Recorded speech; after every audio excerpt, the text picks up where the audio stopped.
I've listened to No Jacket Required by Phil Collins for more than a year. And I listened to it once yesterday. Welcome to Spin It.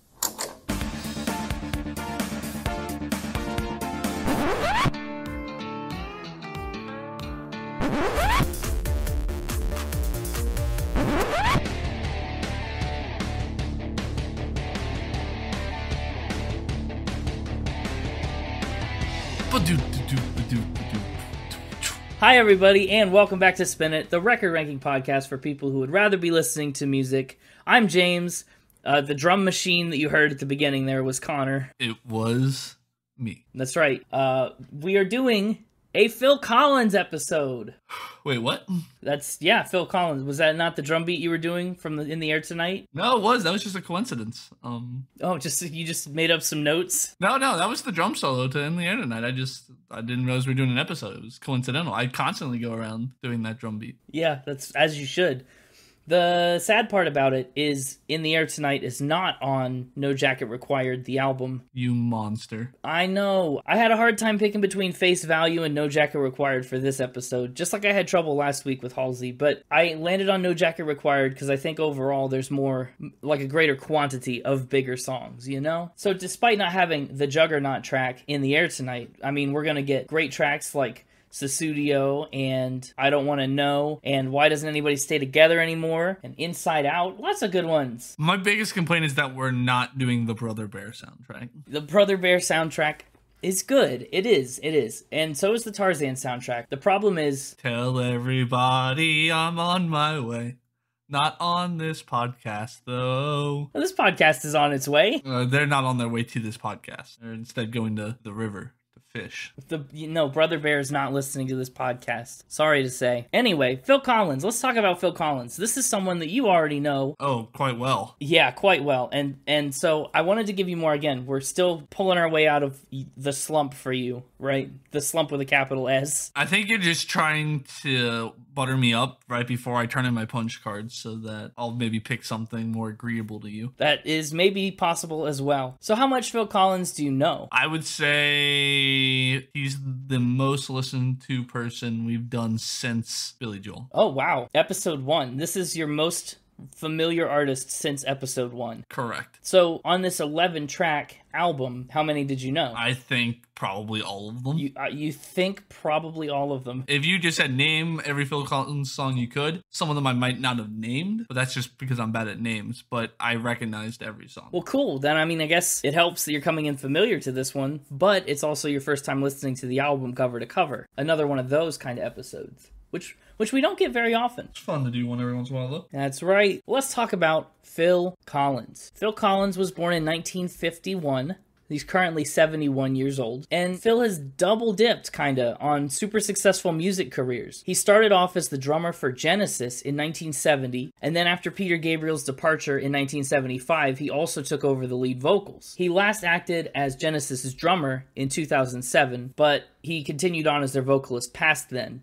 I actually just yesterday saw a headline that Phil Collins announced Genesis was done touring. So wait, they announced their last show or they've done their last show? No, they've done their last show. Genesis is literally the opposite of Genesis. So with Genesis, Phil Collins released 11 studio albums, which is a massive and very musically significant career all on its own. But on top of that, he also released 8 solo studio albums between 1981 and 2010. And of course, like we already alluded to, he's also been involved in film. He's composed soundtracks for Tarzan, for Brother Bear, and several other films, and his work has appeared in more than 200 TV shows and movies. And he's even had a bit of a career as an actor and a voice actor. Successful in a band, successful on his own. And actually, he's one of the most renowned drummers of all time. He's been very prominently in the conversation for many top 50, top 25, top 10 best drummer lists. And he's had a really significant influence on progressive rock as a genre.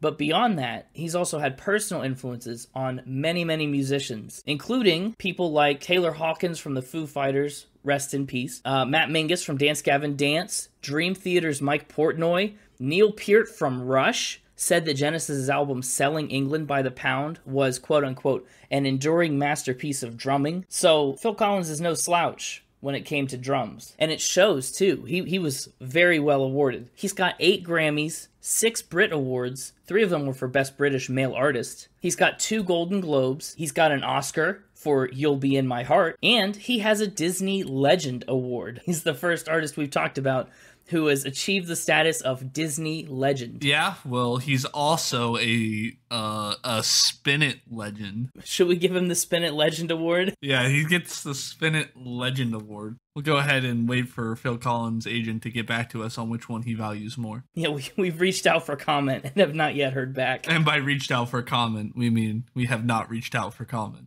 No, that was just a lie. It was just a lie. Phil Collins also has a star on the Hollywood Walk of Fame, which he got in 1999, and then he was inducted into the Songwriters Hall of Fame in 2003 and the Rock and Roll Hall of Fame as a part of Genesis in 2010. So, that's a career there. He sold over 150 million records. And here's a fun fact. Another round of trivia for you, like baby factor spin, but I only give you facts and you just have to guess. Phil Collins is one of only 3 artists who has sold over 100 million records, both as a solo artist and as part of a band. Can you guess who the other 2 are? Let's see. I'm gonna guess. I would say probably Michael Jackson, right? With the Jackson 5. Okay. And then probably one of the Beatles. Ooh, very great guesses. The answers are Paul McCartney and Michael Jackson. You nailed it. Nailed it. Thank you for not making me pick a Beatle. That's the one I probably would have picked, but... Yeah, that's fair. That's fair. Okay, round two. You got round 1 right. Oh, okay. Building off of being a very successful artist, alone and in a band, he is estimated to be the 2nd richest drummer in the world, with an estimated wealth of more than 150 million US dollars or 120 million pounds. Can you guess who the richest drummer in the world is? It's gotta be Ringo Starr, right? Also a member of the Beatles? There's gotta be, and it is. Yes. Good job. Nailed it! You did. You went 2 for 2. Is this what it feels like when you run circles around the mixtaper week to week? Yeah, but usually my circles are never quite complete. I run C's around the mixtaper. What's the C stand for? It's the 75% that I get right all the time. It's a C grade, but it's also a C because I don't go full circle. Right. You said you run C's around the mixtaper. I just assumed the C stood for something. Like Captain Spin, his arch enemy. This is a conspiracy. Another fun trivia tidbit. Really awesome Phil Collins fact. You gonna make me guess this one? No. Can I guess this one? No, there's nothing for you to guess. What if I just guess what the trivia tidbit is? If you really want to besmirch your perfect week here. I'm gonna guess he played an infamous Live 8 event at Wembley Stadium in 1985 in London, and then he hopped on a supersonic Concorde airplane and flew across the Atlantic Ocean to play at the American half of the international event in Philadelphia on the same day. Was that it? Yeah. Well, next time I'm going to put my notes on a different page, I guess. That is it. Yeah, Phil Collins played at both the American and the European legs of the Live 8 event. That's actually really cool. It is really cool. He took a supersonic airplane across the ocean and played 2 performances as part of Live 8. Supersonic man out of you. Queen was also there. Yes. Last Phil Collins trivia tidbit. You want me to guess that one too? He drums left-handed. Oh, okay. Well, blew right past that one. I wasn't going to give you another chance just to read the note. So, that's a lot about Phil Collins, the legend, Spin It Legend, TM pending. Let's talk about No Jacket Required, the album which we've chosen to focus on. No Jacket Required came out in February of 1985. It was Phil Collins' 3rd solo album, and it ended up being his most successful album, which is no small part of the reason I picked it. It made it to #1 in the UK and the US for 7 weeks, and Cesudio and One More Night each became #1 single, while Don't Lose My Number and Take Me Home each cracked the top 10. So that makes Phil Collins officially the only artist to have 3 songs in the US top 10 in 1985. For the entire year, Phil Collins was the only person to get into that top 10 3 times. Thrice. No Jacket Required also won 3 Grammys, including Album of the Year, and it sold over 25 million copies worldwide. The album features contributions from Sting, Peter Gabriel, and plenty of other friends of Phil Collins. And we'll get into some more of the specifics later, right? But a lot of the album was kind of improvised or made up on the spot, especially lyrically. He kind of had a conscious effort to sound more upbeat up-tempo and upbeat on this record, especially given some of his first couple albums. He really wanted this one to break the mold. So he modeled some of these songs and some of the rhythms that he drummed and played with after greats like Prince, the Jackson 5, and more. The name No Jacket Required comes from a time that Collins was trying to get into a fancy restaurant with Robert Plant from Led Zeppelin. The restaurant was a nice place that had a dress code and they required a jacket. And Phil had a jacket on, but the host said that the jacket, quote, wasn't proper, so they didn't let him in. And man, was Phil Collins ever mad about it. He said in a 1986 interview with Playboy, "I thought of different things to do, like maybe going down there wearing the right kind of jacket and ordering a drink and just pouring it onto the floor and saying, well, I've got a jacket on, you can't do anything to me. Maybe I should smash a few photographs on the wall, a bit of the Robert Plant attitude. But I did nothing, of course. I just moaned about it." And then he named an album after it. Can we sell Spin It improper jackets? Improper Spin It jackets. Well, I wonder what would make a jacket so improper. It says improper on it. Oh, it just literally would be branded improper. Well, and with our Spin It logo. Sure. It'd be like a jacket that has like our logo on the front, like the little small logo, and then on the back it just says the word improper. I like that. It's classy, kinda. Not really. Well, you know what? If you're listening to this podcast, even if we start selling jackets, if you ever want to listen to this podcast, it will be No Jacket Required. That's a promise. It's a guarantee. How long have you been waiting to make that joke? Literally, I just thought of it now when you said we should sell jackets to people. Don't you lie to me. It's the truth. It's the truth. I'm not the liar on this podcast. The liar on this podcast should be getting ready for his big, 15 seconds of fame. Is the mixtaper back there? First off, we all know he makes sure it takes way more than 15 seconds. Yeah, we do. And secondly, yeah, he's absolutely ready. So let's get him on out here. All right. Get him on out here. Wow, that was different. Hey, it's me, the mixtaper, in the air tonight.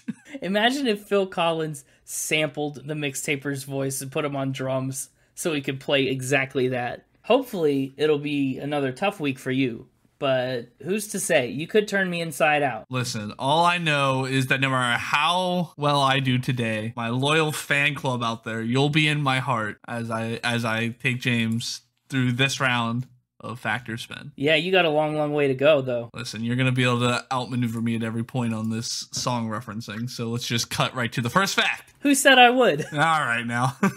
My first fact for you. Yes, first fact. So you guys were talking about a specific little three-man club that Phil Collins is in with Michael Jackson and Paul McCartney. That's right. Well, did you know that both Michael Jackson and Phil Collins are in another exclusive club? Oh, another Michael Jackson fact. No, I didn't. Is it a jacket required club? No, it's a involved with the movie Hook club. That's a very specific club. It sounds like you're trying to say they were just both involved with the movie Hook. Well, you'll remember Michael Jackson tried to paid a witch doctor to curse Spielberg for not putting him in the movie Hook. Not casting him as Peter Pan? Yeah. Well, Phil Collins was in that movie. Phil Collins was in that movie? Was in the movie Hook. Okay, I've seen Hook maybe twice, and it's been a long time. So what was Phil Collins' role? He played the inspector investigating the disappearance of the Darling family kids. Oh, okay. He didn't have a Neverland role. I thought he might be one of the Lost Boys who was just really lost,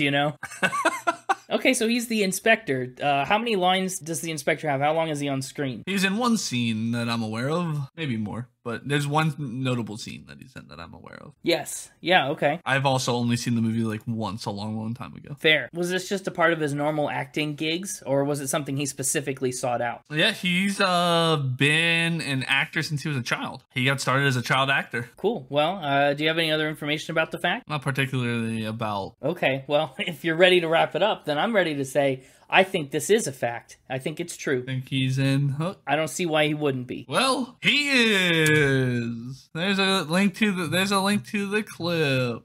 Oh yeah, that's him. Yep. That is Phil Collins. Not only is he related to Michael Jackson through this movie, but he's related to the Beatles through when he was 13, he was in the Beatles film A Hard Day's Night. Yes, I did know that. That's a very fun fact. And I think he was uncredited. He's uncredited because you never actually see his face. It's only like his body that ends up making it in the shot. Yes. Yeah. Remember Phil Collins? He was that one body in the Beatles movie. He was also, at the age of 16, in the musical, one of my favorite musicals of all time, Chitty Chitty Bang Bang. Oh, was he really? I've yet to see that, despite you insisting that I need to watch it for a decade. Yeah, he plays one of the kids who storms the castle, but his scene was cut. There's a castle? Yeah, but his scene was cut because the director didn't like the giant white bandage on his head. And so you could say that directors didn't like showing Phil Collins' face in their movies, you know? They just didn't like his face. Well, his album covers sure do. He's making up for it. Yeah, he's making up for all the times he wasn't in movies by putting his face front and center. Awesome. Well, Hook, good first fact. And now for the required ramp up into our next fact. It's not required, but if it's going to start being a thing, I'll start getting more and more nervous before you say each fact every week. Good, because my next one is he's an honorary Texan. Okay, Phil Collins is like a knighted British guy. Yeah. How is he an honorary Texan? The Texas State House and Senate made him an official honorary Texan. Whoa, people voted on it? I guess the House and Senate would have voted on it, yeah. Wow, Phil Collins passed the Texas legislature. Okay, does he get perks as an honorary Texan? Is everything bigger for him? What comes with being a Texan? I'm sure something. Something's gotta. It can't be nothing. Did he do something special for Texas or in Texas or? Yes, he did. Oh, ooh, okay. I just wasn't sure if Texas just really liked him. Okay, yeah, no, he didn't get honorary. Texas doesn't just hand out honorary Texan titles to anybody that they like, all right? Do you think we could be honorary Texans? I know for certain we're going to petition the Texas State House and Senate now. That's about to happen. They're not doing anything else. But he donated in 2014 his collection of historical artifacts relating to the Battle of Alamo and the Texas Revolution. Oh yeah, Phil Collins famously loves the Alamo. Oh, that makes a lot of sense. How big was his collection? He had the world's largest collection of artifacts relating to these events, including Jim Bowie's legendary knife. The Bowie knife. The Bowie knife. One of only 4 remaining rifles owned by Davy Crockett. Crockett's leather shot pouch. And 2 powder horns that Crockett allegedly gave to a Mexican officer before his death. This is incredible. There was also letters from William B. Travis and many other historical documents that shed light and insight on early Texas history. That's wonderful. Now, how does a man like Phil Collins acquire such a collection? By buying them. Yeah, okay. I'm gonna go ahead and lock in that this is true. I know Phil Collins loves the Alamo, and he seems like a nice guy. I feel like donating that collection definitely would be a thing he would do once he was done collecting it. You know, I think it's a fact. This is a fact. Woo! Man, you just know so much about Phil Collins. I was worried about this. Whenever we do a high-profile one like this, I'm always worried you're going to know a lot. Yeah, well, I don't want to know, but I do. I want to know. Want to know? Can you show me some facts and spins about Alamo history? Well, you tried. Anyway, That one. It was almost there. I tried. I thought you were going to say that everything was true except he's not an honorary Texan. That would have been amazing. I wish I could have done that. But yeah, on March 11th, 2016, the Texas State House of Senate made him an official honorary Texan. Took him long enough. 2 years later. So 2 years from this date, the date this episode comes out, we want to become honorary Texans as well. We have to get a lot more. We have to get a lot more Alamo artifacts. Let's just go get them from the Texas State House and Senate. They seem to have quite the collection. We can buy them and then donate them back for honorary Texas status. Yes. Buy them. Okay, I know you're evil and all that, but let's not pre-confess to crimes on a podcast. All right, and now for the ramp up. We're ramping up into number 3. He was once fired by George Harrison. Oh, awesome. Wow, a lot of Beatles things today. Mm-hmm. Fired from what job? Playing the drums. When did he play the drums for George Harrison? Great question. At the age of 19, Phil Collins was brought in as a session musician to play the congas on George Harrison's All Things Must Pass. All Things Must Pass is such a good album. It's so good. What songs was he playing on? Do you know? I could not find that information. Okay. Apparently he wasn't playing on them well. What did he do that made him get fired? Because George, I guess it could be particular. Also, for the audience playing along at home, congas look like tall bongos. Yeah, they're big, tall bongos. So what did he do that got him fired? Was he just too much? In the sessions go on for a long time. for a long time, right? Yeah. And so they'd been playing for hours, and the director was doing this thing where they would play through the whole song, and he would be specifically listening to one instrument at a time and kind of just working his way through the instruments. And by the time the director got to listening to his part, his hands were bleeding. Oh, gosh. That's intense. And he was so nervous that he had smoked an entire pack of cigarettes, even though he doesn't normally smoke. That'll get you. Yeah. And so, yeah, he, it was an awful time. His playing did not go well. And afterwards, Harrison and his crew left, and Phil was told he could go home. And that's the end of that. So just one session, huh? Yep. Months later, when the album came out, Phil bought it and looked and was not credited on it, and the song had been changed. Wow, that's a bummer. Man, he was all bloody palmed and black lunged for nothing. For nothing. This is a fact. Wow. But is it true? Maybe. All right, so we're exactly where we started. Yeah, I don't have any extra confidence in this. Before you lock in an answer, I do have two more pieces of information. They're kind of one, but I have them as two separate bullet points.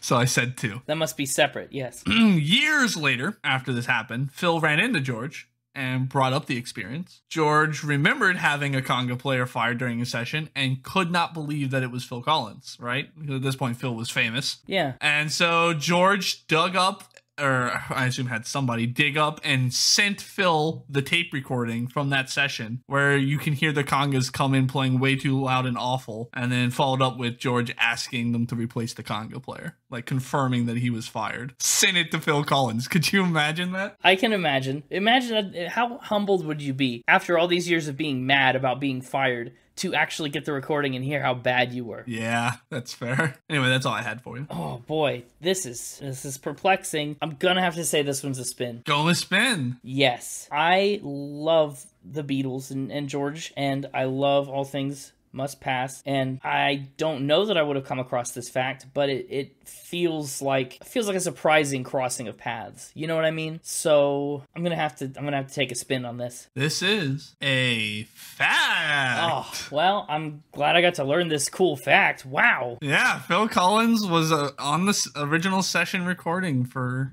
one of the songs on All Things Must Pass. It could very well be the song. Isn't All Things Must Pass also one of the songs? Yeah. So it very well could be the actual song All Things Must Pass. I don't know. But one last little fun piece of information I held back about this fact is that the video that I mentioned that George sent to him was a prank video. What?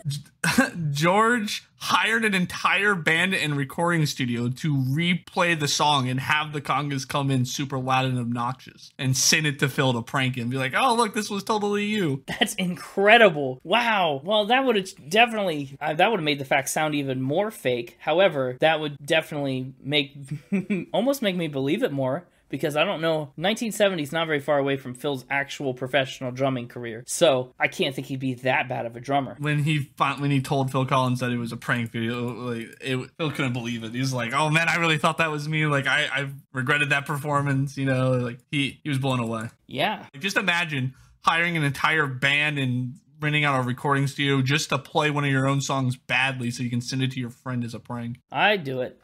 Yeah, I would too. Here's my question though. How do you get blood off the head of a Congo? I don't know. I don't either. Maybe Phil Collins does. I assume he hopefully was like wiping his hands off and like not like I assume it wasn't like just hemorrhaging blood while he was playing the congas. He's just trying to play. He's crying. He's shaking from all the smoking. His hands are flinging blood across the room. Anyway, last one. One more. Classic 4. Yeah, the classic 4 with a final ramp. Classic 4 with the final ramp. He once drummed in a gorilla suit.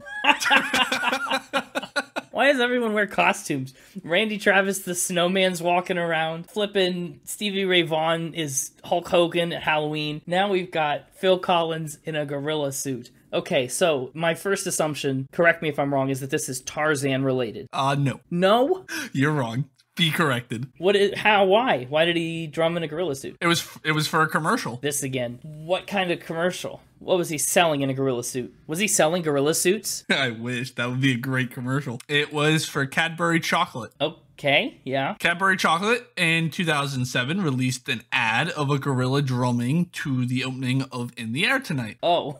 It was his own song. Yes, that's why they wanted him specifically. They wanted the drumming to feel as authentic as possible. And so they asked Phil Collins if he would do the drumming. Was there ever a reveal that he was the one in the mask? Not during the ad, no. What? What a waste of celebrity. Okay, how much did they pay him? I don't know. I do know it was a lot because the company, in the article I found, it said the company didn't want to pay for Phil Collins to do it, but the director demanded it and eventually got his way after doing like pilot testing with other drummers, and it just went awful. Just imagine being the director of a chocolate commercial and being like so much of a diva. No, I need Phil Collins. Like, I know you and I weren't like following advertising in 2007, but this ad apparently was like, it was like the ad of 2007. Like, it spawned tons of spoofs and spin-offs. Like it was huge for Cadbury, who was like hemorrhaging money at the time. Oh.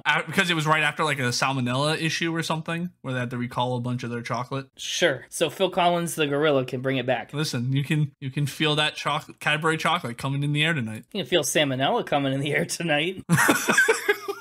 That's one you can't miss. I think this is another spin. You think this one's a spin? I believe a drumming gorilla in the commercial, but why would you go all in on Phil Collins just to never tell people that it was Phil Collins? Oh, I see the notification that you're typing in the chat, and that probably means this is a fact when you've got a link. Are you locking in spin? I'm locking in spin. This is a spin. Oh, it's a spin. It's a spin. Wow. Here's a video of the advert. It is life-changing. Life-changing? It changed my life when I watched this. I've watched it several times since. Oh, this is wild. This is so weird. You've shown me a lot of weird videos for this podcast. This is the weirdest one. It's life-changing. I can see why it was such a meme. Imagine if this was Phil Collins. The expression on the gorilla's face when he hits the drums. Like, it's so earnest. I love it. He's really full of angst. And then at the very last second, Cadbury chocolate. A glass and a half full of joy. Why chocolate? Why? Supposedly the guy who came up with the concept for this did it in one night and like mapped out like shot for shot how it was going to go all in one night. Just sat down and had this brainstorm of an ad. And here we are 14 years later, still talking about it. Yeah, I have no words. That was a fact. It was a spin, but it was a fact. Listen, it was a true fact that I made a spin by putting Phil Collins in it. How'd you find that? Because it was actually rumored for a long time that it was Phil Collins who did the drumming. Like, they didn't reveal who was in the mask for a bit. It was like a big question people were asking, after they got all popular, was who was in the gorilla costume, and rumors were that it was Phil Collins because of how well the drumming was done. Yeah. And so therefore it popped up like 20 sites deep in my research. It's like, oh, this was a thing that was happening. Anyway, I think that was a pretty successful ramp up. I think they got more wild with each one. Yeah. And with that, I think I've taken up enough time. Time for you guys to talk about this amazing album. Yes, it is. Yes, it is. I will see you next week. Yeah. There, you can hear him going in the air tonight. Welcome back, Connor. And you can hear me coming back in the air tonight. We're making so many jokes about that one song that's not it's not even on the album. But I think everybody will know it. If you know Phil Collins, you know that. Even if you don't know Phil Collins, you probably know that one. Let's talk about the album art. It kind of already did. Kinda. His face is on it, and it's because his face was never in movies as a kid. This is to make up for that, yeah. Well, the close-up face shot was a trend that he started with his first album, which makes sense for face value, But they did it again on the second album, and then on the third album, they said, well, why not? So they kept the very close-up shot of his face. Well, hey, look, no jacket was required. Just the face. Just the face. Well, they did want to show that this album was different than the first two. So, while they went with the same kind of concept, they made it red to show how it was full of energy and way more upbeat than the first two records. And I always kind of thought that he looked greasy and gross on this album cover. That's because they sprayed his face with glycerin to make it look like he was really sweaty. Why? Because to show that it was full of energy and upbeat. They should have just had him do the drum solo for In the Air Tonight in a gorilla costume and then taken the hat, the mask off, and he probably would have been plenty sweaty. I guess. I think they should have just left him not sweaty. I feel like it would have been fine. Well, that also works. Listen, the album's called No Jacket Required, not No Sweat Required. They needed that sweat. Sweat required. Sweat required. Yeah, in 2016, they remastered the album. And actually, they remastered a couple of them in recent years. And they redid all the album covers with face shots of old Phil Collins. So the 2016 remaster has an album cover that's identical, except he's very old now. Did they respray his face in the 2016 version? I cannot confirm, but it doesn't look nearly as wet. They probably CGI'd the sweat. Man, technology, we've come so far. Now people could sweat without sweating. Anyway, we've waited long enough. Let's dig in. Cesudio. Yeah, that's the first track on this album, Cesudio. That's a word most of you probably haven't heard. Well, that's because the name Cesudio was a lyric that Phil improvised on the spot. He sang along and he made it up in the moment, and always intended to change it. But when he sat down to rewrite the lyric, he just couldn't think of anything better. There is nothing better. There's not. Yeah. And this is like we talked about, one of those examples where he improvises lyrics on this album. So what he says is, sometimes you can use the lyric, other times you're in big trouble because what you write doesn't mean anything. So he said, I started to sing into this microphone and this word came out, which was Su-Su-Sussudio. It just came out at the time, and that was back then when I could dance, so I knew I had to find something else for that word. And I went back and tried to find another word, and that scanned as well as studio, and I couldn't find one, so I went back to Cesudio. That's it. And then he said, okay, what's a Cesudio? He asked the same question that we have to ask. And he decided that it would be a name. And so the lyrics are based on the schoolboy crush. This love that's happening between a boy and a girl who doesn't even know he exists. And then, Phil Collins, fun fact, also says Cesudio has since become the name for his daughter's horse. So now the song's about a horse. Yeah, he said, my older daughter's got a horse called Cesudio, and I'm sure there are children all over the world with the name Cesudio, so I apologize for that. And I said, are there really, Phil? Do you think there are a bunch of people out there that name their kids Cesudio after this? It's possible, I guess. This is just a feel-good song. You know, it's a groove. You really get into it right off the bat. And it's one of the most upbeat, poppiest songs on this album. I love it. I love that he keeps coming back to, it feels so good if I just say the word. Because heck yeah, what a word. It's a fun word to say. It is a fun word. It's great, especially the way he does it. He actually drew a lot of criticisms for how much this song sounds like a Prince song. Phil says he's a big Prince fan.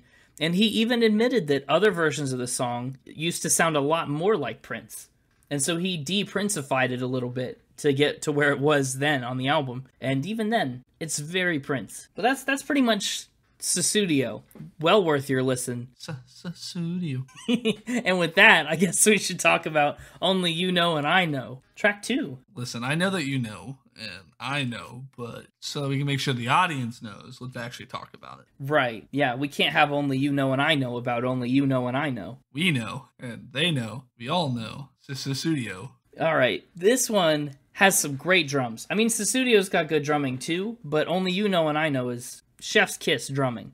So good. And brass. This song's got a lot of brass. It does. I love the brass on this song. Yeah, it's really flashy in that sense. It's got that very full, like, deep sound to it. This song is about a couple that is splitting up or close to it because they can't understand each other. They're not communicating effectively. And that is what's getting them into trouble, right? Only you know and I know the things we're trying to say. We only hear what we want to hear, and that's not good.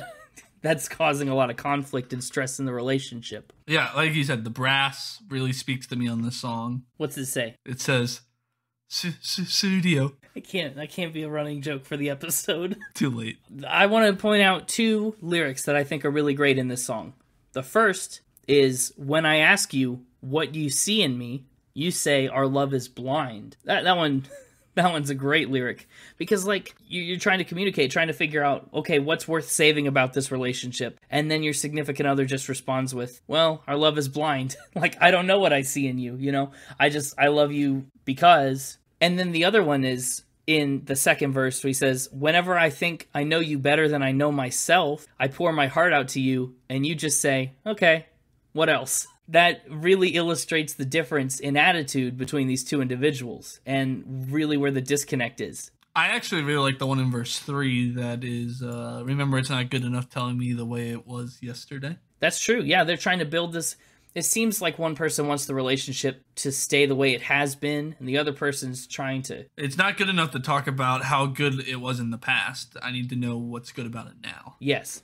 And he's just not getting anywhere. That's it. Only the two of them know what they're trying to say, and so do all of us now. It's an open secret. And boy, does their relationship have a long, long way to go. Saw that one coming a mile away. Well, you know, I had a long, long way to go to get there. Now, this song, track 3, it really, really slows us down a lot. Yeah, I like it. I think this is the slowest song on the album, just in terms of tempo. Like it a lot. I figured you would, as the ballad guy, this being the ballad. There's some other ballads, but this is the slowest ballad. It's also a very sad song and kind of gruesome. He says, I sit here thinking of things to say, but someone lies bleeding in a field somewhere. So it seems we still have a long, long way to go. Like, we as a society have so much progress that still needs to be made because people are still dying. Someone's son lies dead in a gutter somewhere. But what do we do about it? You know, it's that kind of helpless feeling of, yeah, we know there's a light at the end of the tunnel, but we can't see it. Violence and terrible things are happening all around us. What do we do? I love the, like, organ that starts the song off. Yeah, it's very nice. And quiet. It's quiet, but, like, it swells. Each individual note, like, kind of, it, like, as an organ, I guess, does, is it echoes. You know, it like, swells each note as it's played. It reverberates through the song. Reverberates is the word I was looking for. And then the bridge, too. Turn it off if you want to. Switch it off, it will go away. Which is kind of how it starts. But then he becomes more realistic as time goes on and says, turn it off if you want to, switch it off, or look away. Which kind of implies to me coming to terms with the fact that it's not going to go anywhere. And the best we can do is just look away until we make it the long, long way to fixing society's problem. Overall, I think it's a good song. It's not a song that's going to draw me back a lot of times. You know, it's not one I'm going to seek out. Or it's not one that's going to get stuck in my head. But it's important that it's on the record because it helps give you a wide range. You know, it's not all upbeat songs all the time. It's a breath of fresh air, ironically, despite being such a, not a downer of a song, but like a moment of acute, realistic themes, you know? Do you want to know? I don't, I see what's happening. Oh, sorry, I missed my cue. I don't want to know. No, I don't want to know is the next track, track 4. And we're back, you know, from the slow, long, long way to go. We've come a long, long way, and now we're back into the heat of it. It's a song about someone whose lover's trying to get back with them, or, you know, talking. All these songs are about talking, by the way. Phil Collins must deal with a lot of gossip or something, because he's all about what people are saying. Well, you have to talk using your mouth, and that's on your face, and so his face is never in movies. That's a stretch. It's a Cesudio. He panicked. Just a little panic Cesudio. A panic Cesudio. So yeah, in this song, the gist of it is, I don't want to know what she said. She can cry all she wants. She's not going to bring me back. Yeah. It doesn't matter what lies she's spreading. It doesn't matter what things she says to me to be sweet. I know the truth. And that's not going to win me over. It's adamant. This song is very adamant. Listen, she made a big mistake. She did, yeah, and now she'll regret it. I like the chorus on this one. No, I don't want to know what she said. I don't want to know. Yeah, it's great. So good. If it goes without saying, but I'm going to have a hard time with my top 3 this week. Oh, that's a big surprise, yes. And you've already turned in your bonus. Yes, I regret turning in my bonus now. If you had held it for one more week. I know. You tricked it out of me. You tempted me with Halsey last week so that I wouldn't have it for this week. I did.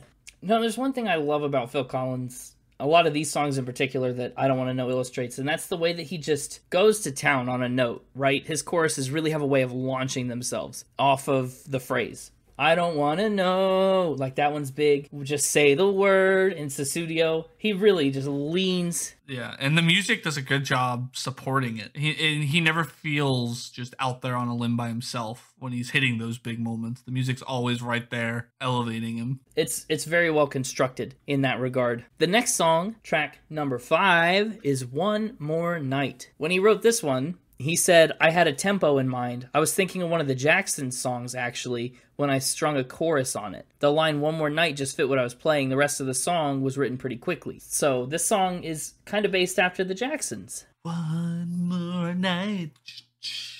One more night. Yeah, very insightfully, Phil Collins calls this song optimistic in a warm way, rather than depressing in a negative way. One More Night is literally the polar opposite of I Don't Want to Know. Because this time, Phil Collins is the one that's coming in saying, I've been trying to let you know how I feel so I can make you see. Give me one more night. And then, yeah, I'm guessing his partner's probably the one going, I don't care. You can cry all you want. I'm never going to take you back. He's saying, give me one more night. She's saying, I don't want to know. They've got a long way to go before before they'll know what each other knows. And Cesudio. No. That was bad. It started out strong. Yeah, debatable. Phil says the song has no definite hook, but I'd say that's kind of up for debate. What do you think? I feel like the One More Night, I feel like that's a hook. That's pretty hooky. Pretty hooky. It might not be a hook in the same sense that I Don't Want to Know is a hook, or in the way that some of these other things have been a hook. I think it's definitely, a little catchier. I guess if anything, maybe it's not a hook to him because it's more background, because he does build a lot of the song over top of that melody. Even so, it hooks us, so that makes it a hook. You know what hooks me? What? The saxophone solo. Yeah, not often we get one of those, except for 3 times in the last 39 episodes. Maybe 4. We've had a lot of them. What can we say? We like them. I do love the line in the bridge, too. Like a river to the sea, I will always be with you, and if you sail away, I will follow you. That's sweet until you think about the fact that this person wants nothing to do with him. So they're sailing away and he's like, wait, slow down. He's trying to catch up. It's a nice line though. I just got the strongest urge to watch the movie Life of Pi. I've never seen that. Oh, great movie. Most of my pies have a very short lifespan because they're delicious. I have a banana cream pie in my fridge right now. I'll be right back. I can't tell if you're being serious about that, but it sounds like you are. Studio. Ah, you're back. I do have a banana pie in my fridge. I did not go get it. I decided to be an adult and wait till after we're done recording so people don't have to hear me eat banana cream pie on mic. It's fair. It's not like, we couldn't do anything to edit that out or cover it up. You know what? You make a good point. I'll be right back. The next song is Don't Lose My Number. What track is this? I'm just kidding. It's track 6. That was a Don't Lose My Number joke. It didn't land. Just throw out a panic Cesudio. No, that's your thing. When the joke doesn't land, just panic Cesudio. It'll make everything better. This song is about a character named Billy who's gotten mixed up in some shady business and therefore had to disappear. So the speaker says, hey, don't lose my number because I can't find you. Like if you're ever going to get in touch with me again, you're going to have my number because it's 1985 and that's the way technology works. Do you think this is Billie Jean? No, I don't think it's Billie Jean. Just another way that he's connected to Michael Jackson. I doubt it. I really doubt it. But I do want to know what you think Billy's crime was. Billy swears he's innocent. He says he never meant to do anything wrong, but things are escalating quickly, and so Billy needs to run. What do you think Billy did to get on the mob's bad side? He went to the Dawn on the day of his daughter's wedding. Oh, timeless story. Woke up with a horse head in his bed. The horse's name was Cesudio. Ooh. Come on, I feel like that was a good one because you said the whole thing about the horse's name being Cesudio. I felt like that tied in actually pretty well. Oh, because his daughter had a horse named Cesudio. Come on, oh, that went over your head. I was like, man, that didn't get any reaction. I thought that was a good one. Wow. Yeah, that, I guess, was tied in better than I thought. I don't know. I like to think that Billy did some silly little petty crime. Like he jaywalked. Mob really is against jaywalking. You keep running, keep hiding. He ran out of the darkness and into the night. Maybe he raced some pigeons but didn't buy them a ban. Oh, he's an illegal pigeon racer. He did ban his racing pigeons. Yeah. Don't do that, man. As unofficially sponsored, we're a podcast that promotes for free the American Pigeon Racing Union. So don't race pigeons illegally. If you see anyone illegally racing a pigeon, report them to us or your local authorities. And then maybe Phil Collins will write a song about them.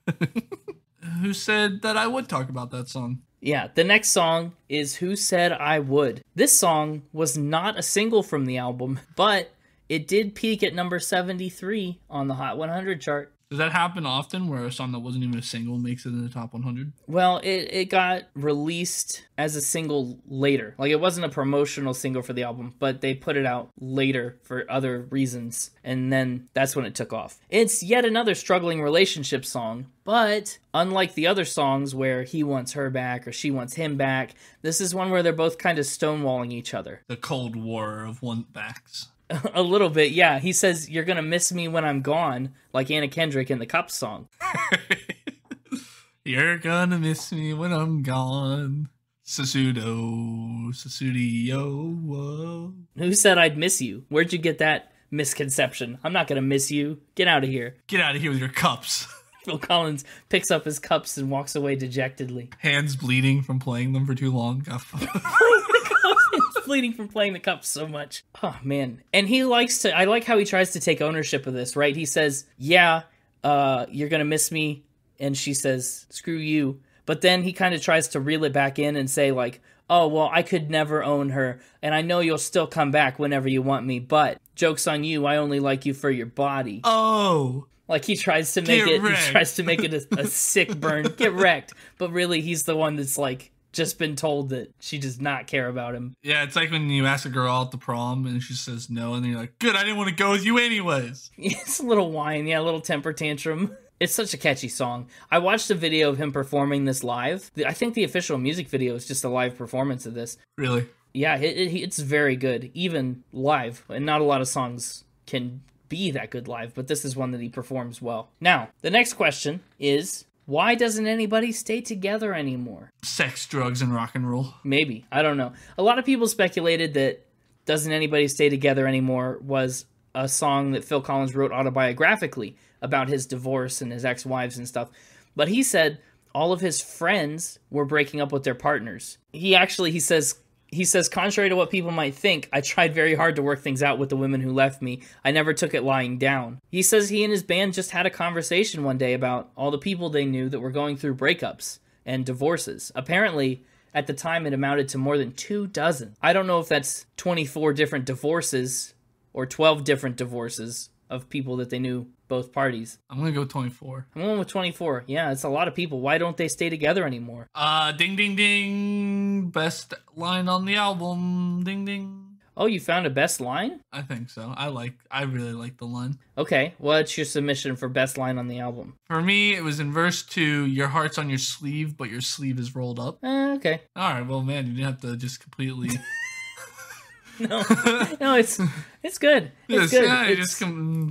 Yeah, just completely crumpled that one up and threw it away in the trash. This is why nobody stays together anymore, all right? We're breaking up on the podcast. Oh, no. I get the mixtape and the divorce. I guess I've just never considered that line very much. I really like it. It's a great, like, because you know, everybody knows the cliche, you wear your heart on your sleeve. Yeah. But then to say, but your sleeve is rolled up, it just really packs a punch after an entire album of, like, talking about relationship problems. Like, to then just sneak that line in there at the end of verse 2. This is one spot on the album, and I think this line suffers because of it. It's one spot, maybe the only one, where his launching into a chorus or ending a phrase with a big moment doesn't land as much for me. Because, and I talked about this earlier on the intro, I didn't mention it, but in my notes, that same little 2-note thing that he does that goes on for measures and measures and measures, it just starts to annoy me a little bit. Ba, ba, ba, ba, ba. You know, and then, so after he launches off of your heart's on your sleeve, but your sleeve is rolled up, it goes back into that, like, instrumental for a little bit too long before we get to the chorus again. Oh, I liked it. I liked the line in the third verse, as a matter of fact. We seem to be on opposite verses today. You keep on looking for that higher ground. It's the same old story. Your glass is empty and the chips are down. It's the same old story. See, it took you 4 lines. I got to do it in 1. Well, if I had to pick just one, your glass is empty and the chips are down. I love the cadence of that. I love the way that it so perfectly illustrates that they're giving everything they've got. All that they have is on the line. That's it. They're putting it all out there. I like Doesn't Anybody Stay Together Anymore. It's much more of the power ballad of the ballad songs. It's got a lot more oomph to it. The next song is another one I really like, is Inside Out. I like Inside Out a lot. I do too. We're going to say that about every song. Have we said that about every song so far? Yeah, I think we pretty much have. There's not a lot to complain about, to be honest, on this whole album. That drums that kick off this one into the big hit of the rest of the instrumentals. I like the concept of it too, like that this person's got them turned inside out, you know, like, and that's a very, I think, relatable metaphor. Oh, absolutely it is. And it's such a cool way to put it. If you had to pick one body part to turn inside out, what would it be? What a weird, awful question. Where does the inside outness stop? Like if I pick my ear, Where the body part ends. I'd probably just turn an inconsequential bone inside out. Is there really too many inconsequential bones? I think they all work pretty well together. Yeah, there's plenty of them. Like the middle bone in my pinky finger. Do you want your pinky finger to work? The nerves would still be there. It's just marrow instead of the top of my bone. Yeah, that's fair. Because like part of me wants to say eye because that would look dope, but I would then wouldn't be able to see. Would it? Oh, wonder if Phil Collins ever imagined anyone would have this conversation because of this song. Wait, I'm gonna go with my belly button. I want my belly button turned inside out. You just want an Audi? Or an innie if I already have an Audi. You don't know. Don't dox yourself. Don't belly button dox. It's a real problem. Find me on Wiki Navels. Oh, God. But no, to answer your question, I doubt Phil Collins ever. Do you know what? Maybe he has. Because, I mean, he thought a bunch of people were going to be named Cesudio. So who knows what he's thought about this album. Who knows what he's been thinking.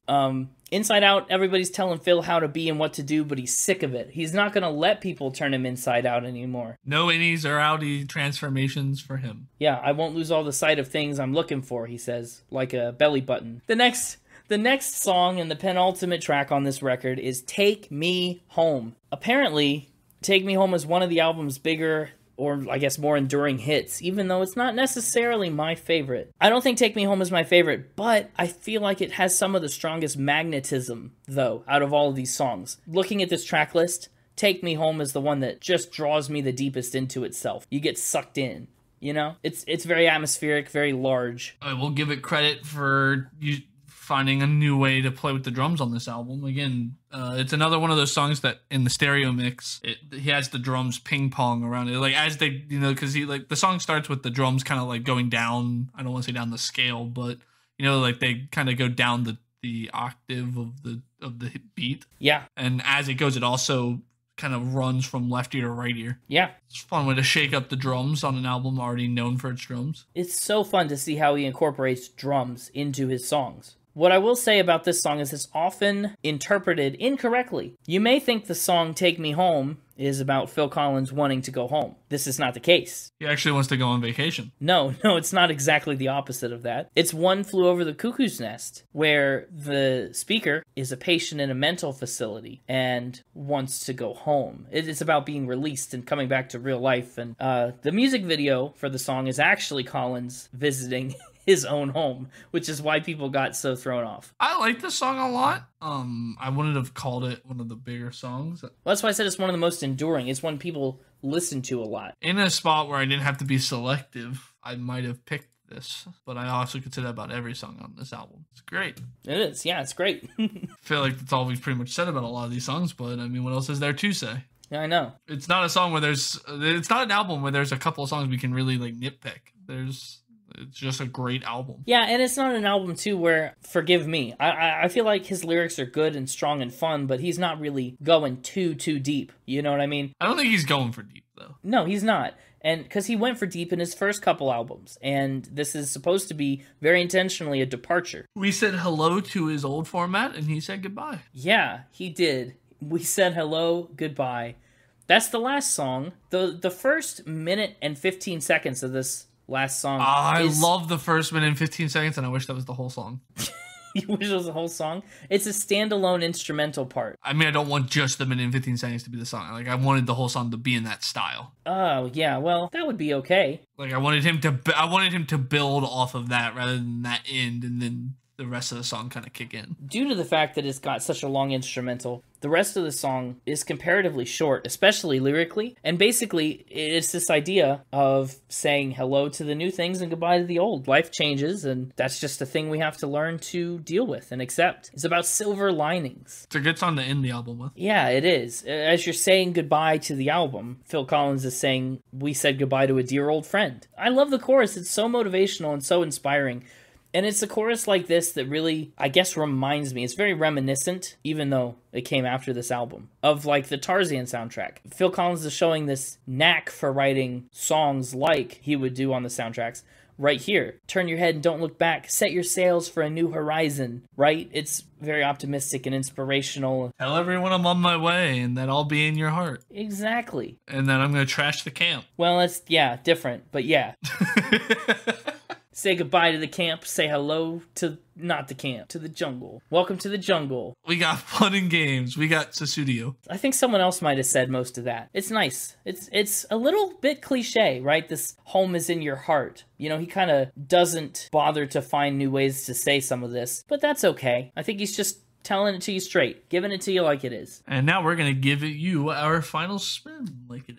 Yes, the final spin time. What an album. What a man. Spin It legend, Phil Collins. Spin It legend. I like this album. I've said so much about it already. Essentially, the music, I think, is deeply, deeply mid-80s pop. If you don't like mid-80s pop, you're not going to like this album. But if you do like mid-80s pop, you're gonna love this album. But it's like pop rock, like just to be clear, it's not like Elton John pop. It's not Elton John pop rock. It's different. It's its own thing. If you like drums, you're gonna love this album. If you like that tacky 80s synth, you're gonna love this album. If you like Phil Collins, you probably already love this album. If you grew up watching Tarzan and Brother Bear and you like those soundtracks, you'll like this album. I think musically it's very strong. It embraces its identity. You know, it doesn't try not to be a Phil Collins pop album. It wants to be different than his first couple records. It wants to be upbeat. It wants to be energetic. I think it succeeds. So I'm giving music a 93. Lyrically,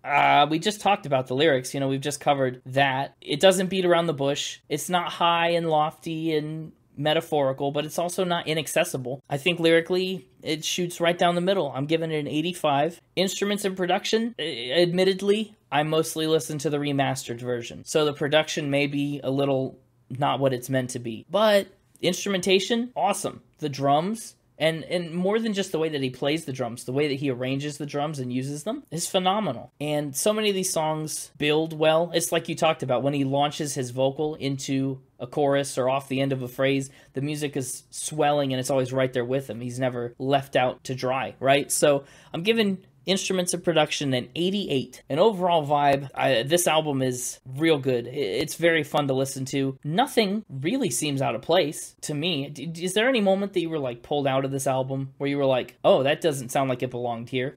No, because I can't think of any either. Overall vibe, it's pretty strong. I'm giving it a 92, which takes our final score for No Jacket Required to a 90.9. Nice.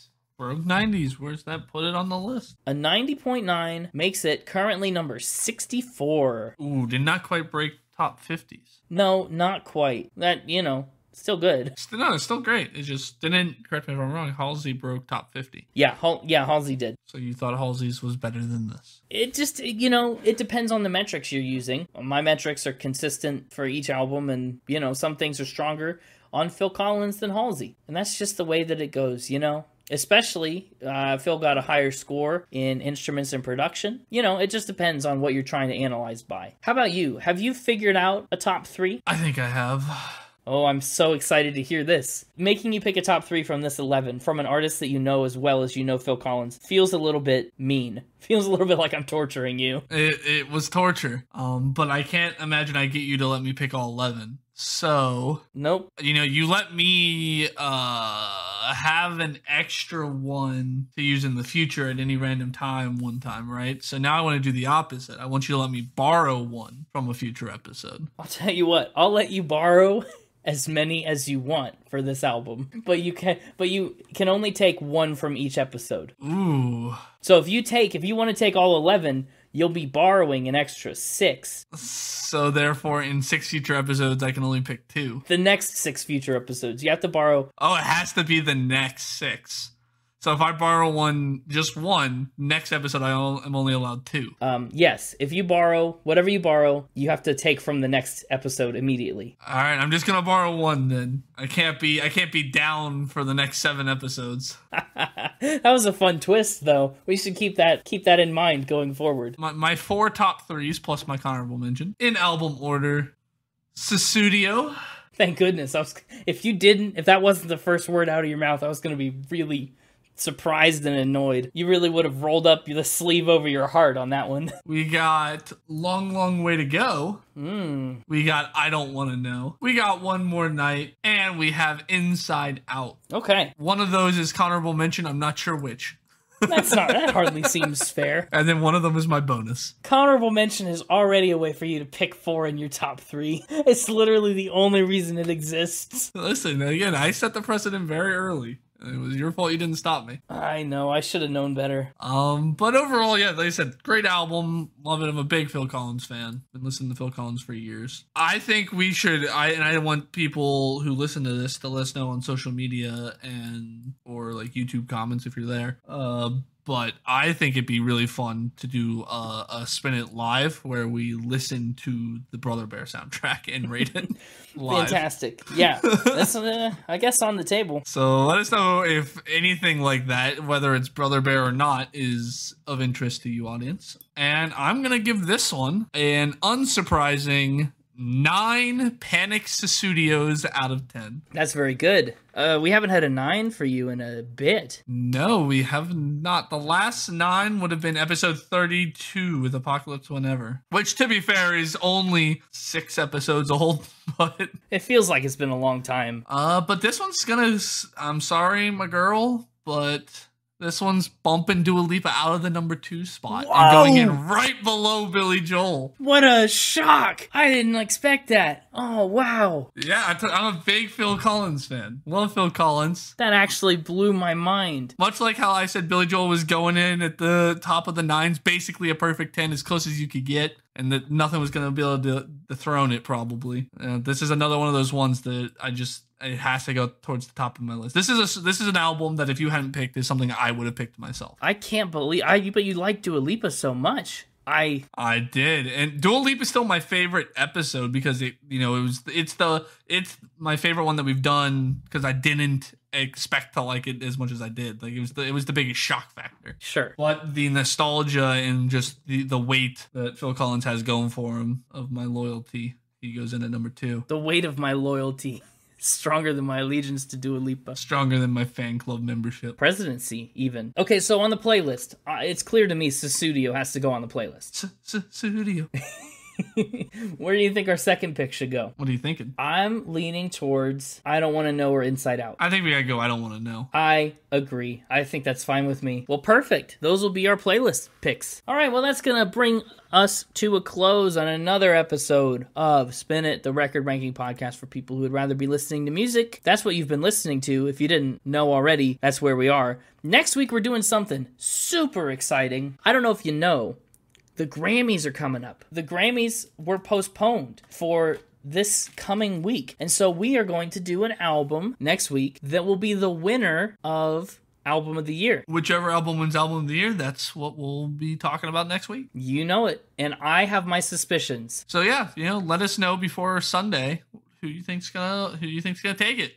Tell us in the comments. The nominees are mostly really great albums, and I'm really excited to talk about one of them, and it kind of stresses me out that I don't know which one yet. We also go right from that into another Connor's Pick episode. Yeah, you got a pick coming up. I don't know what I'm going to pick yet. You got to figure out what you're going to pick. You got to let the mixtaper know. Anyway, thanks for listening. If you're looking for us on the web, you can find us on Twitter at SpinItPod and on Instagram at SpinItPodOfficial. You'll find a fun reimagining of Phil Collins' album artwork with the Spin It logo in it, as well as all the other albums, and a bunch of other fun stuff. It's pretty great. It's pretty great. If you're looking for us on the web, you'll find us at the one and only www.spinitpod.com. That's us. That's us. And if you're looking for us in our website store, take a look for the improper jacket on sale soon. Man, we gotta get a store up and running. It'd be so much fun just to have an actual store up and running. We'll see you next week, and until then, you know what to do. Keep spinning, no jacket required. Keep spinning with no jacket on. That's right, spin jacket, let those arms out. Wear those hearts on your arms, because there's no sleeve on the jacket. Sleeveless jackets. Sleeveless jackets, coming soon. Our jackets we sell have to have no sleeves. They gotta be a sleeveless jacket. The improper jacket has to be sleeveless. That's what makes them improper, is that they're sleeveless. Awful, I hate it, thanks. I don't care if we have to buy normal jackets and cut the sleeves also ourselves. That's what's happening. Then we can sell the sleeves separately. And we can number each of the sleeves so you can try to get your matching sleeves. Now you're talking. Cesudio.